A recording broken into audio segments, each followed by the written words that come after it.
Hey, I'm ElusiveKev, Mr. Cole, and welcome to MotoGP 15 and my first impressions of the game. This isn't a review because I just haven't explored the game enough. I haven't played some of the game modes for long enough, as I've been mostly playing online or career mode in this game, and in general I just haven't played the game enough for this to be a review. But I hope you enjoyed these first impressions of the game, and hopefully it's still helpful to you that are kind of on the fence of whether to pick up this game or not, as I look at the good, the bad and the average about this game in this video. A quick note about the gameplay scene in the background. No, there are two online races, a Moto2 race round Valencia, a Moto3 race round Silverstone, and at the end some World Events 2014 gameplay. So they're too long, can't be asked to listen to the whole video view. Is that it's a fantastic game from Milestone, probably the best game I've ever played by them, and certainly their best game in their recent run of MotoGP games, which began in 2013. I believe they previously held the MotoGP license Milestone, as well as making a few Superbike games, MXGP, but in recent years perhaps most famous for making the WRC series of games, which were okay, they were quite average, but it looks like they're now concentrating on MotoGP and their own IPs, such as Ride, which was released a few months ago to kind of a lukewarm reception, and in the autumn they are releasing Sebastian Loeb Rally Evo, which is directly going against WRC 5, so their successor to making no series of games. So that would be an interesting fight this autumn. But the Milestone MotoGP games have in general been very good. You know, MotoGP 13 wasn't much of a looker, there wasn't much to do in it, but it's good arcade fun. So for MotoGP 14 they had a bit more to do. You know, they adjusted the handling a bit, and it is also a much better looking game as they moved it to a new engine, as MotoGP 14 was their first game released on the current gen, on the PS4 as well, the previous gen, and on the PC. And for MotoGP 15, guess what they have done? Again, they've had a bit more to do. You know, the graphics are a bit better, but the main thing that I take from this game is the much improved handling and physics model in this game. And this game is also the first one released on the Xbox One, as well as the PC, as the PS4, and the previous gen consoles. So yeah, they have just raised the bar once again, Milestone, from their previous effort with this game. So let's firstly talk about that big adjustment to this game, big improvement to this game, which is the physics and handling model. As I said, in MotoGP 13 it was good arcade fun, but you could basically just do what you pleased with that, you know, with that handling model. In MotoGP 14, you know, there's a bit more reliance on, say, the weight of the rider and leaning into the corner, but it could go halfway down a straight, lean into the corner, and then the bike would follow.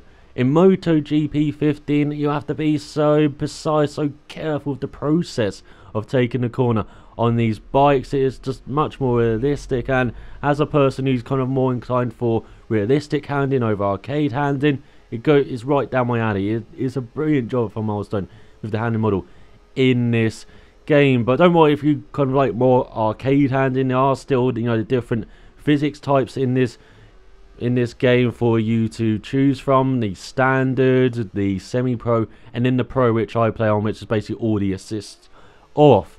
And now going through a corner, basically you brake with the bike and then you have to lean back with your rider, otherwise you'll be enduring for days, putting all of your weight on the front tyre, and that mostly leads to a crash. And you also have to be careful with the brakes now. I can't just, you know, smash down the rear brake along with the brake, and I have to kind of alternate between them. So brake, rear brake, and then maybe a bit of rear brake to help get the bike turned into the corner. And then going through the corner, you have to be so precise with the leaning into the corner. Now to carry all of that speed through the corner, to really clip that apex. And then you have to be really careful on the power coming out of the corner. Now particularly with the MotoGP and two-stroke bikes, as it's very easy to just spin up the wheels and then crash off. And you have to be careful of the weight as well. You have to be leaning, you know, forward, otherwise you'll be wheeling for days. So it's just a much different kind of process, a much more realistic process to taking corners in this game. Don't be undaunted by it. As I said, there are different, you know, physics models to go for, you know, standard with all of the assists basically, and then to my level where I play with pro with all of the assist off. But yeah, it's a very different kind of handling model, and it's a fantastic job for Milestone, I believe, with it. And then, as I said, there are graphical improvements as well. The game just looks more vibrant in this version. I said it's the first version to be on Xbox One as well, and playing on the Xbox One, it just looks, very, pretty. The game, particularly in the wet weather now. In previous games, it was just the wet weather was basically just puddles and the track looked darker. Now the track looks like it's been rained on. You still got the puddles, but there's a nice splash effect when you go through the puddles with your bike. You get the water on your screen now, and the riders it looks like they've been, they're racing in the wet. It looks like that there's a bit more grimy, and it looks like the water's been on them. So yeah, it's very nice graphical improvements there. And particularly when you have like your sun in the sky and it's a wet track, you're getting a nice glistening in the puddles. So yeah, great job there. And there's a minor improvement I'm maybe thinking about, particularly on the graphics and physics side here, where if you go off track, as you've seen in this race, you don't really see the dirt on the tyre. You don't really get affected by that. You still have the grip level has afterwards. So maybe in the future, maybe put some dirt on the tyre there, and maybe for a few corners you have a slightly less grip there. You have to clean the dirt off the tyres there. So yeah, maybe that could be something done in the future there on the graphics and physics side. But in general, they're both massive improvements in this game, particularly on the physics side, of course. And a quick note about the weather in this game: there's no dynamic weather like in previous titles. You're either racing in the wet or the dry.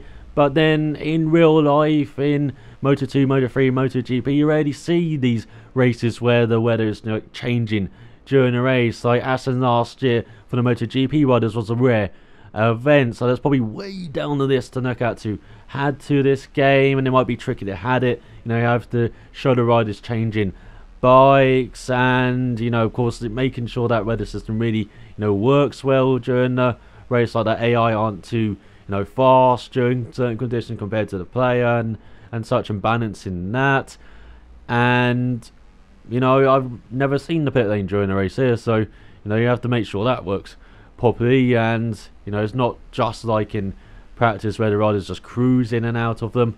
So yeah, it's the riding in the wet weather in this game though is a bit more tricky, as I say, with the handling model, a bit more tricky on the gas, and you have to be careful with getting into the corners and making sure you're not spinning up your wheels. And so yeah, it's a bit of a challenge, the wet weather in this game. It is nice to see where it's just not like, it's not exactly like riding in the dry like maybe it was in 13. It was a bit more tricky in 14. It's much more tricky now in 15. And I almost forgot on the graphics side, a little addition to the game as well with new animations. So when you're crashing now, it looks like you're crashing in style. It actually looks pretty nice. And on the grid as well, you got a nice little sequence showing you on the grid from different angles. So yeah, tiny little things added there on the graphics, which are a nice touch as well. But the other massive improvement has happened in career mode. The modes in this game are just like they were in previous games. You have the shuffle mode where you just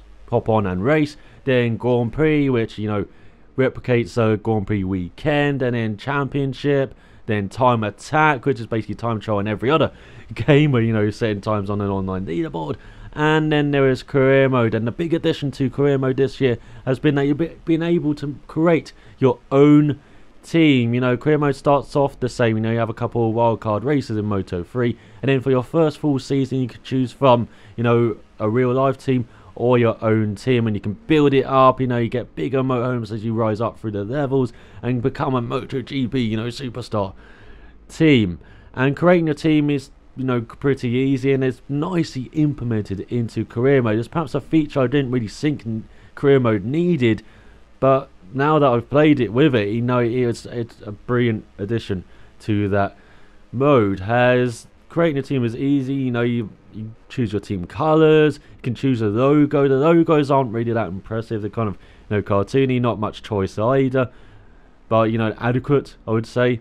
And then naming your team, for some reason there's still a ridiculous character limit of just 8 characters long though. I don't know why that is a feature in these games. It's a very minor thing, but it's a very annoying thing, especially after 3 games that they don't update. Especially if you have to say a long name and you want to name your team after it, well, you're going to have to shorten it, unfortunately, in these games. And so yeah, that's, you know, the basic, you know, creation of the team. And it's a nice effect in the garage, you know, when you're waiting to go out, that you see your team colours, you see that logo, you know, on the walls. And you can also choose from, you know, chassis designs. You know, you can have different patterns on the chassis, but unfortunately there's not many different patterns, you know, that you can choose from. So maybe that's something to think about in the future, more choices. And of course, you know, the colour on the bikes as well. And then you start off with, in Moto3, the Mahindra, you know, the weakest bike, and you can earn credits to, you know, buy better bikes, buy the KTM or buy the Honda, which is the best bike, I believe, in Korea, in the Moto3 at least.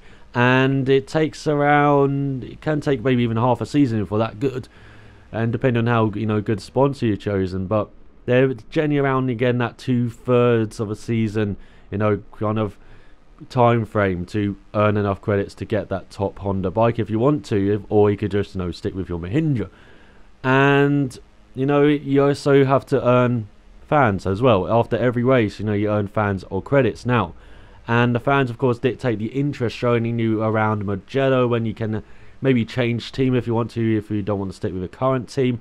And it also generates sponsor interest as well. So you can maybe interest a top sponsor to help earn more credits, you know, at the end of Grand Prix, as you start with quite an average sponsor. And in Moto3, though, I haven't seen much choice, you know, in sponsors, so maybe that improves as you go into Moto2 and MotoGP with the, you know, improved exposure and everything. So yeah, maybe that does happen, but at least in Moto3, a limited choice.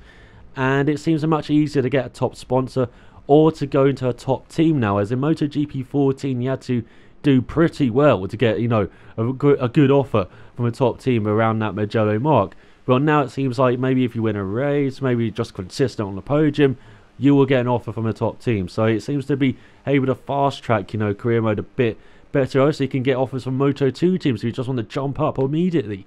And it seems like you could maybe even win the MotoGP championship after like 2 seasons now, rather than, you know, 3. So it really fast tracks career mode, it seems. And as you go up the levels, of course, you know, credits, you have to buy bikes, you have to buy Moto2, you have to buy MotoGP, and there's lots of choice in MotoGP, of course. So yeah, it's just a nice addition to career mode. Career mode feels so full, feels so personal this year. And this is a game where the first time you start off, you create your rider's license, basically. You create yourself in the game if you want to. And so it's a very personal game already, but now it's just upper level in that career mode. It really is your career mode if you choose it to be. So yeah, fantastic job from Milestone in the implementation of career mode. And the AI in this game are improved again. They're mostly racing their own line. There's no real defending still, but they are more aggressive. You do really have to fight them. It can get a bit irritating, but it is nice to see that they've added that mod, so that their AI a bit more aggressive. Again, I would like to see them be a bit more defensive if you're trying to overtake them in the future. And it seems like the AI, again, they have the better top speed, especially as you're developing your bike during the season. You still have to do that. Again, you have to earn more credits now to, you know, really upgrade your components, you know, especially for the engine, you know, lots of credits. But it seems like you get loads of in-season tests, and if you do qualifying in the race, it will take you not that long at all, maybe again around 2/3 to really fully upgrade everything. So it helps that if you want to change, and if you buy a new bike, you know, if you're only a new team or if you change team, you know, it doesn't take too long to really get those component levels up the order once again. So the AI, as I said, they've, you know, against a fully decked out, you know, component bike, you know, the top speed, again, the AI a bit better. They have the OP slipstream, of course, and of course they have the better traction, it seems, particularly in the wet. They're ridiculously fast in the wet. And they also have, you know, the different circuits where they're faster and they're slower. Like I found around Argentina, Misano, Aragon, they're a bitch. Round Motegi and Sepang, they're very fast, and then they're a bit slower around, say, Austin in qualifying, Mugello, Catalunya, Indianapolis and Brno for me, and then everywhere else we're kind of average, so, and kind of the same level. So, you know, of course it balances out, and that seems to be like the same differences as it was in MotoGP 14. It seems like Austin's a rare occasion where in qualifying they're still kind of that second off. So for difficulty in MotoGP 14, I would put it up a level for qualifying, put it down a level for the race. In MotoGP 15, I can generally keep on the same level, apart from Austin qualifying where I have to put it up a level, you know, and then I put it back down to my normal level for the race. So yeah, the AI is still lots of room for improvement there, but they have improved once again for this game. And then, as I said, I've mostly been playing online, and online it seems improved. Like, the connection seems improved, matchmaking seems much better. I mean, at the moment, of course, many people are playing online, not a huge amount, you know, it's particularly for a new game, but it's still not that hard to find a lobby. That's probably going to change in a couple of weeks, you know, with games coming out and such, but at the moment it's still interesting. Game, it's still not that hard finding a lobby, not a wide variety of lobby choice either. You still have the online game modes, you have, you know, split time, you have championship, you have Grand Prix mode, and sprint season as well. Sprint season doesn't seem much interest in that. You are mostly going to be playing Grand Prix mode, which is basically, you know, online race, or sprint mode, say it used to be in F1 or in Forza. So yeah, online seems to function well. The only thing I don't really like about online is that there doesn't seem to be a custom search for public lobbies in this game, which seems to be a trend in racing games, you know, such as Forza 5, F1 2015 I have heard, and I don't know why that is. Like, the only way I could play MotoGP 14 like online in the last over 6 months of its like lifespan was by searching through those custom lobbies, because matchmaking wasn't that great. So I don't know why they've taken it out for MotoGP 15. But yeah, that is a bit annoying. So in general, online is, you know, a bit better. You know, lag doesn't seem to really be there, where lag in this game is basically just bikes zoom in front of you, like the way behind you and then zoom in front of you. Doesn't seem to happen much. But as I said, you know, game is still fresh on that front. And then the other game modes, you know, they've had a 2-stroke events, you know, they've Real Events 2014, and it seems like the difficulty can actually be adjusted in those now. In MotoGP 14, at least my perception was, by adjusting the difficulty levels, there wasn't a difference between the lowest and the hardest.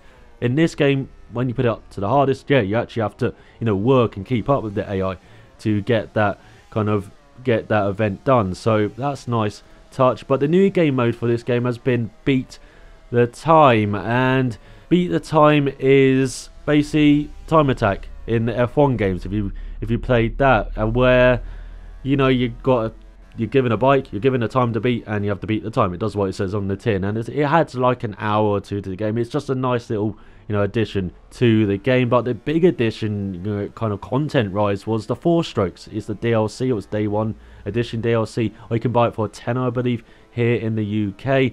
And it has the 4-stroke bikes from the mid-thousands, so, you know, you get the classic Rossi domination era, you know, you get the young Casey Stoners or the young Daniel Pedrosas, and yeah, I haven't actually played those, unfortunately, but they also had, you know, 4-stroke events, so that adds a bit more content, you know, 20 more bikes and more events to the game if you want to pick that up. Hopefully when I have money I will do that, and that will of course be concluded in my full review of this game.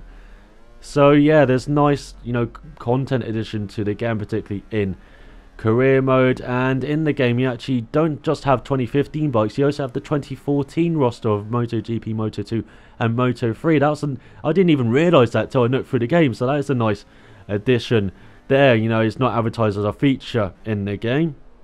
And a little thing about the AI as well, thinking back in career mode at least, you know, maybe a couple of adjustments of their performances to real life, as Danny Kent is just OP. I didn't realise Kano Hanako was that good until I played this game either. So yeah, maybe a little adjustments to real life there. But it's nice seeing Sam Lowe's being able to win a championship, at least in the game.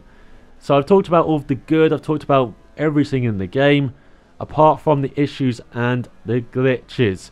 And there's a major issue of the game at the moment where there's a constant crashing. They added a patch just over a week ago to the Xbox One version of the game, as they warned us Xbox One owners, you know, before the game came out, we haven't optimized it as well as we would like. There's going to be a patch coming out to hopefully fix some glitches, some bugs. When that patch came out, it fixed those glitches and bugs, but it's added this constant crashing to the game where in single player, if you go between qualifying and the race, for me, it crashes. It goes back to the dashboard, I have to reload the game, do the race, and then, you know, do whatever I want. And that is just annoying. It's probably something that is quite big that I'm that I'm kind of against, you know, recommending this game for Xbox One owners. I'm not sure if it's the same for PS4 and PC, but for Xbox One owners, if you want to get this game, I would maybe hold off until Milestone patches that out, because that's the big issue I have with Milestone, is their post-release support for games is it's been terrible in the past. You know, on WRC4 they released a patch and then just moved on to the next game. Same with MXGP. If I recall correctly, just released a couple of patches and then just moved on very quickly onto the next game. They've released a patch for this game. Hopefully they release another patch to fix this crashing once they figured it out, and then, you know, maybe fix, you know, other things, as I said, those improvements that I've already mentioned, you know, with the AI in particular. And yeah, that's perhaps the one reason I'm kind of holding off recommending this game at the moment, is that constant crashing. It seems to affect people in different ways. Maybe if you only do races, it doesn't really affect you, but if you want to do qualifying in a race, it will affect you, it seems. And then there's the other issues with loading times. It takes quite long to, you know, load. In single player it takes about a minute. Online is a bit quicker. And then the timing irregularities, you'll see the regular 3, 3, 6, 6, 9, 9 at the end of times in House and 1-on-1's playthrough of single player. I'll link that in the description below if you want to check it out. He has dead heats virtually every race in his career mode. I don't get that. I didn't understand that. It's a little thing, you know, in the coding probably, but yeah, it's been a feature of these games from Milestone, the MotoGP games. Why don't they fix that already? It's a minor thing, but it can be infuriating if you're on the wrong side, as I've seen in, you know, Dre's playthrough of career mode, on the wrong side of those timing glitches. So yeah, a minor thing, but that needs to be looked at. And possible improvements for the future. You know, I've talked about classic, you know, bikes being added to the game. The 4 Strokes added this year. Maybe some classic tracks as well, as they had the Laguna Seca in Donington Park last year's DLC, ridiculously priced DLC, so I didn't get it. But maybe had, you know, Laguna Seca, Donington Park, maybe classic tracks of the past as well. Maybe even a cheeky Isle of Man version, maybe. But yeah, maybe just had classic tracks to go along with the classic bikes, as we don't have much track choice. Only 18 tracks in the game compared to loads of bikes to choose from, hundreds of them. So yeah, in general, it's a fantastic game for Milestone, but particularly an Xbox One user, maybe back off buying the game, you know, until that patch is released. But I hope you enjoyed this rambling about the game, talking about this game. Hope you got a better impression of what this game is, if you're kind of on the fence of getting it, of whether you want to get it. But yeah, just maybe if you've got the game, share your views in the comments below. You know, you maybe got a different view of the game, talk about it. And I'll be back with a video very soon, probably F1 2015. So thanks for watching, I'll see you next time.